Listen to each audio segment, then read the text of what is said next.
भारत आणि अमेरिका यांच्यातील व्यापाराचं समीकरण आता पूर्णपणे बदलणार आहे। अमेरिकन कोर्टाच्या एका मोठ्या निर्णयानंतर आजपासून वॉशिंग्टनमध्ये अत्यंत महत्त्वाची चर्चा सुरू झाली आहे। ही डील भारतासाठीही गेम चेंजर ठरू शकते। हे जाणून घेण्यासाठी हा व्हिडिओ शेवटपर्यंत पहा आणि अशाच अपडेटसाठी अभिजात मराठी विशेषला नक्की फॉलो करा। मित्रांनो, राष्ट्राध्यक्ष ट्रम्प यांनी लावलेले टॅरिफ अमेरिकन कोर्टाने रद्द केल्यानंतर आता दर्पण जैन यांच्या नेतृत्वाखाली भारताचं 12 अधिकाऱ्यांचं शिष्टमंडळ अमेरिकेत पोहोचले। विशेष म्हणजे चीनने अमेरिकेला मागे टाकत 2025-26 मध्ये भारताचा सर्वात मोठा ट्रेडिंग पार्टनर होण्याचा मान मिळवलाय।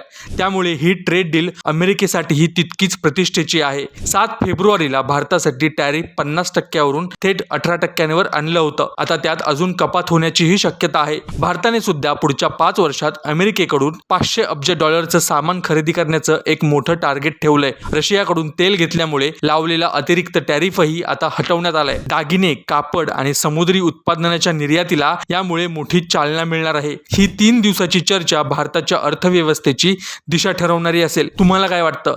या ट्रेड डील नंतर भारतीय वस्तूंना अमेरिकेत मोठी बाजारपेठ मिळेल का? तुमची प्रतिक्रिया कमेंट्समध्ये नक्की कळवा।